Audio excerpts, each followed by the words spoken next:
شكون قال لك سير موت وما باغيك تعيش؟ هذا موت. تشوف انت من الكورونا دقونا بلا، خرجونا في صحتنا، طاطا وماطيشه، الخضره طحنونا، زادونا التعليم. انت كتشوفوا هاد شهرين ما قراوش وجايين تاين لقمه العيش اللي كيعيش بها الدرويش باغي يطحنوا فيها.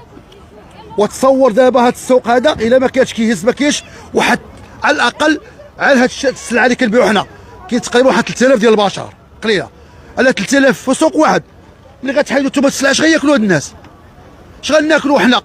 والناس اللي كيجيو يتقداو من عندنا، واش هو السيد كدي شي صبر ديالها ب 14000 15000 كيجي كيلقى صبر ديالها مسكين 100 درهم ولا 50 درهم كيتقدى ويمشي يجرب رجليه. هو خدام اصيل، هو خدام ب 4000 ولا 5000 في السيمانه. واش هاد الناس ما راعوش؟ راه كيقلبوا على الفوضى هاد الناس. هادشي راه بزاف اخويا، هادشي راه بزاف اخويا. ماهر رساله هاد الناس اللي كيديروا هادشي الله يرحم لكم، هو ديروا هاد الوزاره راعيو شويه. راه هاد الوزاره ولات هاد الوزاره مخشيه